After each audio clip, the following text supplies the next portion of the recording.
Jai Swaminarayan everyone. Today I am going to explain you one more topic from BO for 12th standard commerce, and it is about functional areas of management. In the functional area of management, I am covering two topics today, that is marketing management and its function. So, functional area of management includes marketing management, production management, human resource management, etc. And today we are going to learn something about the marketing management and its functions. So, first of all, you need to know that what is marketing management. So, marketing management is an activity in which there is an exchange or there is a selling of goods and service from producer to customer. So, marketing management includes the selling of goods and service from producer to customer. यहाँ marketing management एक ऐसी गतिविधि है जिसमें जो भी goods या service जो भी प्रोड्यूसर के द्वारा क्रिएट किए जाते हैं वो कस्टमर अल्टीमेट कस्टमर तक पहुंचाया जाता है. सो इसे आप एक एक्टिविटी के फॉर्म में ले सकते हो जिसमें गुड्स जो है वो ट्रांसफ़र किए जाते हैं from producer to customer with the exchange of or by the means of money. So, what is included in marketing or what it actually involves? Marketing में कौन कौन सी चीज़ें आ सकती है? So, it involves the exchange of goods and service. So, first of all, exchange. Second, the physical distribution policy. The distribution policy means how the goods are being sold to the customer. Price policy यानी कि जो भी product आपके लिए available की जाती है उसका प्राइस कितना होना चाहिए, उसकी कीमत कितनी होनी चाहिए. Second thing is about storage means the warehouse that the goods are being stored for a particular period of time. So it also takes the decisions related to storage of goods. And insurance, whether the goods are or the goods should be insured or not. कुछ goods ऐसे होते हैं जिनके लिए आप insurance ले सकते हो, क्योंकि अगर गुड्स ट्रांसपोर्ट करते वक्त किसी तरह का रिस्क अराइज होता है या फिर किसी तरह का डेंजर अराइज होता है तो उससे आप इंश्योरेंस के ज़रिए कुछ हद तक बच सकते हो.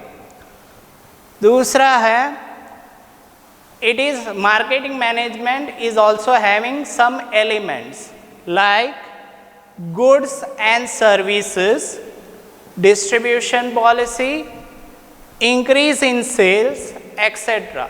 तो मार्केटिंग मैनेजमेंट के कुछ एलिमेंट्स भी होते हैं जिसमें से गुड्स और service, distribution policy, increase in sales, इन चीज़ों को आप ध्यान में रख सकते हो, क्योंकि मार्केटिंग जो है वो इन चीज़ों मार्केटिंग मैनेजमेंट जो है वो इन चीज़ों को ध्यान में रखकर ही आगे प्रोसीड होता है.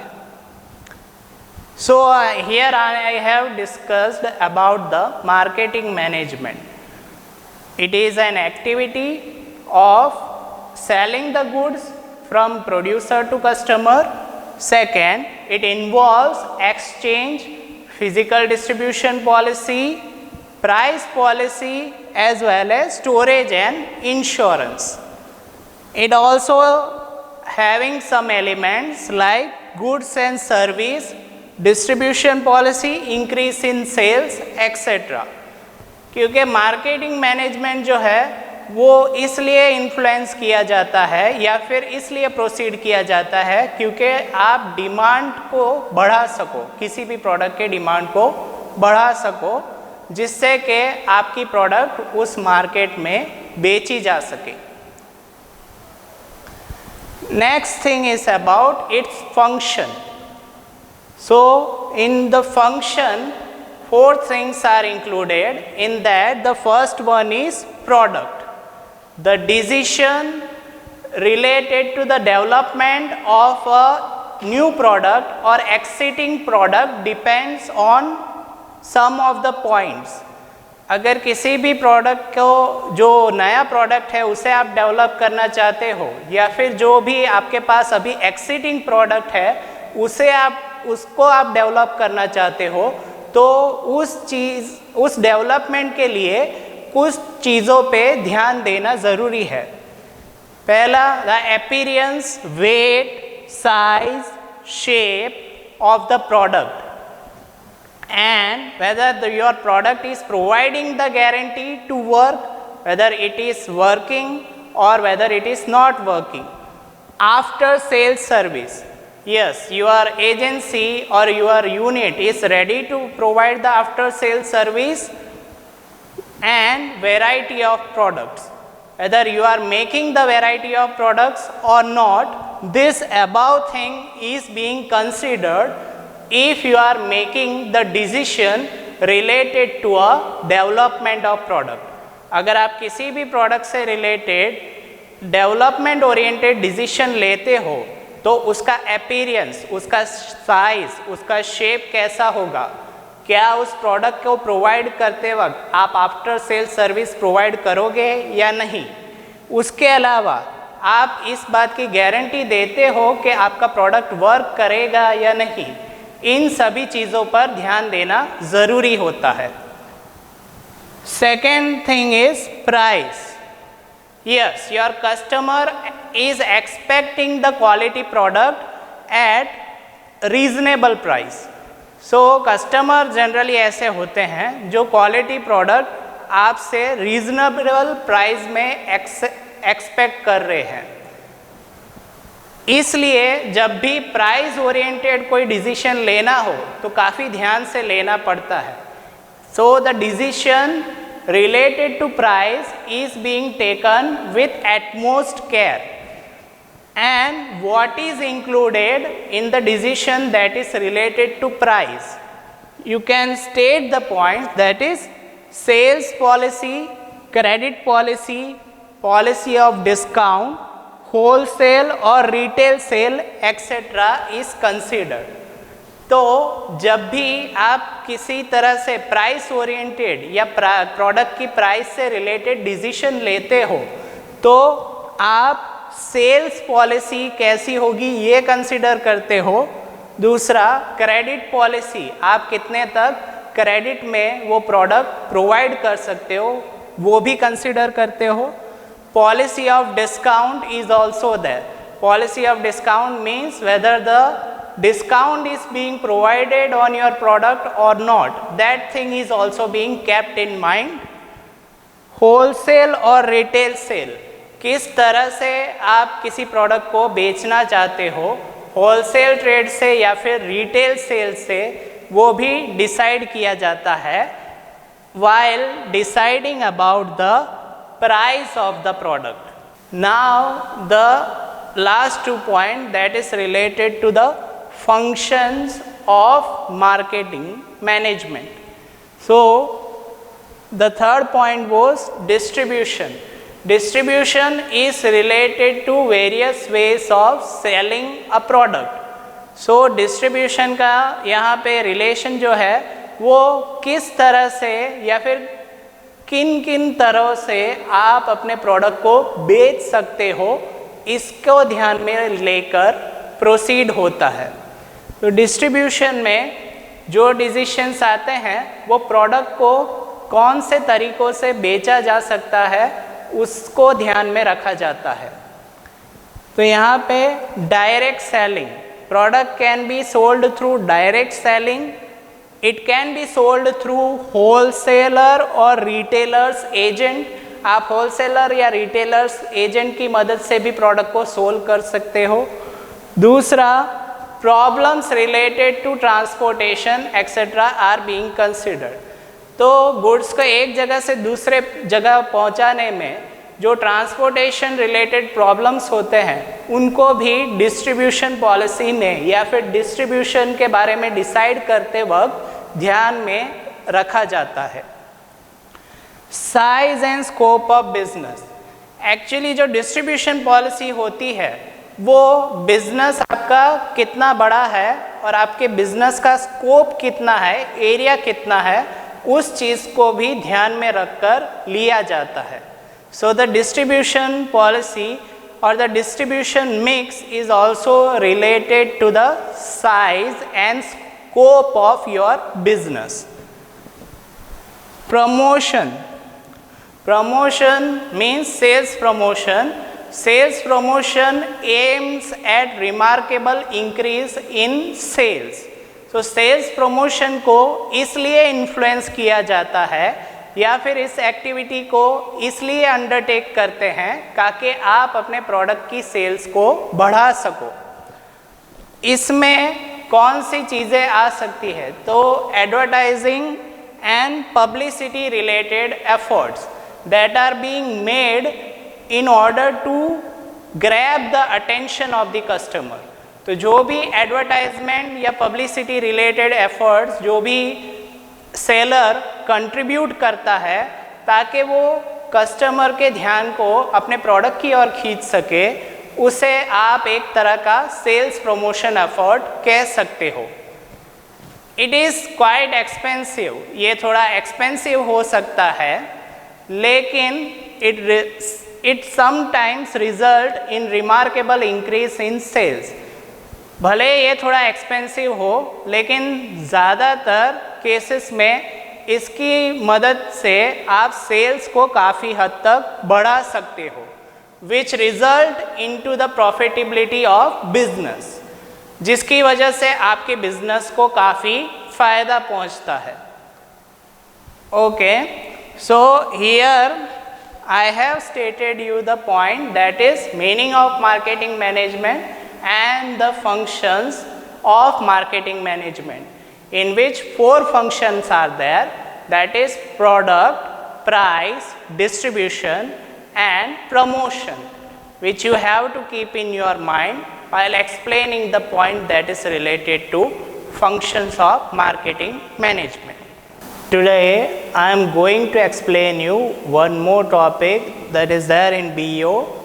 It is related to the functional areas of management. In that, today I am going to explain something about human resource management and its characteristics. So first of all, what is human resource management? Human resource management is the management of skilled and unskilled employees which are there, which are working in a business organization. It includes the intelligence, proficiency, skill of employees and integrate those skills, proficiency and intelligence of employee with objectives of business in order to achieve those objectives of business. तो यहाँ पे जो भी employees work कर रहे हैं किसी business organisation में, वो स्किल्ड है, अनस्किल्ड है, उनके मैनेजमेंट से रिलेटेड मैनेजमेंट को आप ह्यूमन रिसोर्स मैनेजमेंट कह सकते हो। यहाँ पे जो skill, proficiency, intelligence, likes, dislike जो भी एम्प्लॉयज़ के होते हैं, उन्हें बिजनेस ऑब्जेक्टिव्स के साथ यूनाइट किया जाता है, क्योंकि बिजनेस के कुछ ऑब्जेक्टिव्स होते हैं जिसको अचीव करने के लिए आपको ह्यूमन रिसोर्स का यूटिलाइजेशन करना पड़ता है। तो अगर आप ह्यूमन रिसोर्स यानी कि जो भी एम्प्लॉयज़ हैं उनके स्किल, इंटेलिजेंस और उनकी प्रोफिशिएंसी का अगर सही यूज़ कर सको, if you are able to integrate their intelligence, skill और proficiency with business objective, then you are able to achieve those business objectives which are being made by you. तो किसी तरह से जो भी व्यक्ति आपके बिजनेस ऑर्गेनाइजेशन में काम कर रहा है उसके स्किल, प्रोफिशिएंसी और उसके इंटेलिजेंस का सही यूज़ करते हुए आप किस तरह से अपने बिजनेस ऑब्जेक्टिव्स को अचीव करते हो, उस चीज़ से जुड़ा हुआ है ह्यूमन रिसोर्स मैनेजमेंट। इसके कुछ कैरेक्टरिस्टिक्स है, कैरेक्टरिस्टिक्स जिसे आप नेचर भी कह सकते हो, यानी कि ह्यूमन रिसोर्स मैनेजमेंट की कौन कौन सी चीज़ें ह्यूमन रिसोर्स मैनेजमेंट में इन्वॉल्व होती है। So first of all, human resource management involves promotion, transfer, training and direction to employees. Yes, human resource management में एम्प्लॉय ओरिएंटेड एक्टिविटीज़ होती है, जिसे आप ट्रेनिंग, प्रमोशन, ट्रांसफ़र और डायरेक्शन के फॉर्म में देख सकते हो। दूसरा होता है integrates business objective with individual objectives, यानी कि जो भी व्यक्ति का अपना व्यक्तिगत हेतु होता है, उससे बिजनेस के हेतु को मिला के ये काम करता है, जिससे कि जो भी व्यक्ति आपकी ऑर्गेनाइजेशन में काम कर रहा है वो भी सेटिस्फाइड रहे और आपका बिजनेस का ऑब्जेक्टिव भी अचीव हो सके। I have also explained that thing earlier, that it is utilizing of human resource, intelligence, skill, proficiency of an individual in order to achieve the business goal। यानी कि यहाँ पे आप ह्यूमन रिसोर्स, जो man power आपका होता है, जो भी एम्प्लॉयज़ आपके ऑर्गेनाइजेशन में काम करते हैं, उनको यूज़ करते हुए आप अपने बिजनेस गोल को अचीव करते हो। तो ये दूसरी चीज़ है जो ह्यूमन रिसोर्स मैनेजमेंट में आती है। Third thing is it involves training of employees, so the employees can become suitable for a job. इसमें एम्प्लॉय का ट्रेनिंग भी इन्वॉल्व होता है, जिससे कि एम्प्लॉय जो है वो अपनी जॉब के लिए ज़्यादा से ज़्यादा सूटेबल होता जाएगा। Fourth thing is conducive environment. As a part of human resource management, conducive environment is being provided to employee, so it can boost his efficiency and effectiveness.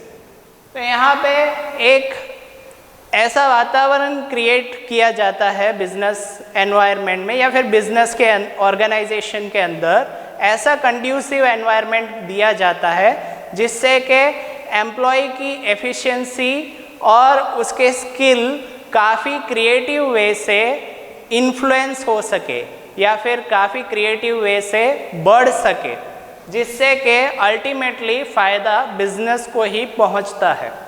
So as a part of HRM, conducive environment is being provided to employee so that which will leads to increase in his skill and effectiveness. Fifth point is evaluate performance. Yes, human resource management evaluate the performance of employee so the right person can be placed for a right position. ये employees के performance को evaluate करता है, उनका मूल्यांकन करता है, जिसकी वजह से आप एक सही व्यक्ति को एक सही काम के लिए रख सकते हो। रिड्यूस लेबर टर्नओवर और absenteeism. This human resource management is able or it enables to reduce the labor turnover and it helps to manage a skillful workforce for a longer period of time.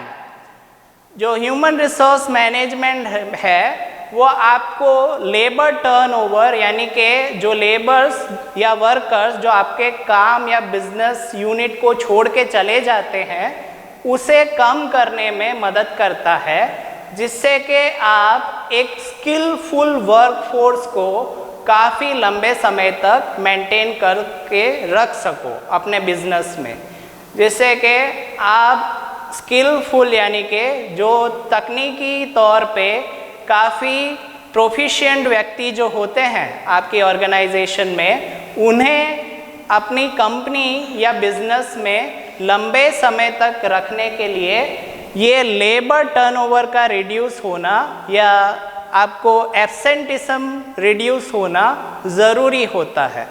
तो इससे आपकी company में जो भी skilful व्यक्ति है, जो भी प्रोफिशिएंट या फिर जो भी इंटेलिजेंट व्यक्ति जो होता है आपके बिजनेस का, उसे आप लंबे समय तक के लिए अपने बिजनेस में रख सको। सो here I have stated the point that is related to meaning of human resource management, which is the management of skilled and unskilled workforce, or you can say humans. What is included in its characteristics? That is, it involves promotion, transfer, selection and direction of employee. Second thing, it integrates, means unites the business objective with individual objectives. Third thing, it involves training of employee so the employees can be suitable or can get suitable for his job. Fourth thing is, conducive environment is provided to employee so that he can work in an efficient manner. Evaluate performance. Yes, it evaluates the performance of employee so that he can be, right person can be selected for a right job or for a right work. Sixth thing, reduce the labor turnover. So it reduce the labor turnover and also manage to keep the skillful worker in your organization for a longer period of time. तो labour turnover को reduce तो करता ही है, लेकिन skilful workforce को ज़्यादा लंबे समय तक आपके बिजनेस में रखने में भी मदद करता है. So this is something about human resource management. Thank you. Jai Swaminarayan everyone. Today I am going to explain you about the importance of human resource management. Yes. So what are the benefits or significance of human resource management that I am going to explain you today. First, efficiencies of employee tend to increase. Yes, because of human resource management, the human resource management provides the conducive environment to the employee in which he can influence his proficiency and his efficiency towards the business oriented activities. So human resource management tend to increase efficiency of employees in business. Second, profitability of business increases. Yes, if the manpower is being properly utilized in the business unit, then the profitability of the business also tend to increase. For example, if you are able to utilize the intelligence, skills and proficiencies of your employees in a right way, then you can increase the profitability of your business. The human resource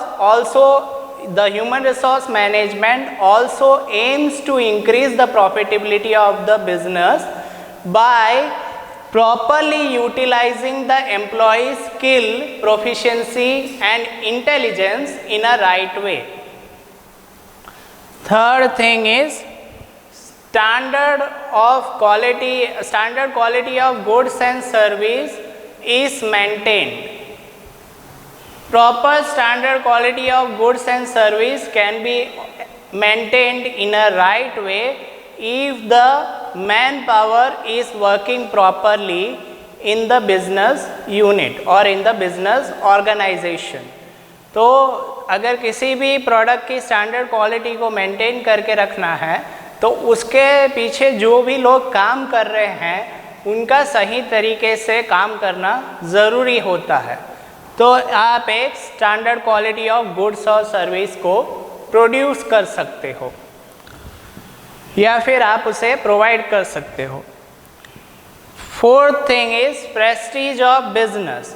yes, if you are able to utilize your manpower in a right way, if you are able to boost their morals, and if you are able to increase their efficiency, then the prestige of business will also increase along with its profitability. So human resource management is also helpful in order to increase or in order to maintain the prestige of business. Fifth point is feeling of oneness among employees. Yes, it is necessary that proper coordination should have to be there among employees. The human resource management helps the business or helps the employee in order to coordinate properly for the achievement of a common goal. So if everyone is moving towards one particular goal, then it may happen that feeling of oneness will be created among the employees as they are working for the achievement of a predetermined goal or for a similar goal. तो यहाँ पे जो भी employ साथ में काम करते हैं, अगर ह्यूमन रिसोर्स मैनेजमेंट का सही यूज़ किया जाए और with the help of proper human resource management, the feeling of oneness can be created among the employees. Sixth point is optimum utilization of resources. Yes, the resources can be utilized up to the optimum extent or as required by the business if proper human resource management is being carried out. तो properly resources का utilise करने के लिए भी human resource management ज़रूरी होता है। Seventh point is job satisfaction. Yes, if the employee is getting a conducive environment to work, then labor turnover reduce and job satisfaction among the employee will be there. So the human resource management provide the job satisfaction to the employee, which will boost his moral and try to grab his attention towards the objectives of the business. Okay, so for the job satisfaction also proper human resource management is necessary. Labor turnover. HRM helps to reduce the labor turnover and it helps to manage a skillful workforce for a longer period of time in a business. जो human resource management होता है वो आपके लिए helpful है जिससे कि आप लेबर टर्नओवर को रिड्यूस कर सको और एक स्किलफुल वर्कफोर्स को लंबे समय तक के लिए मेंटेन करके रख सको बिजनेस में। And ninth point is it boosts the moral of the employees. It provides the job satisfaction to the employee by creating a conducive environment, increase his efficiency or effectiveness by boosting his morals or by boosting his values towards the business objectives.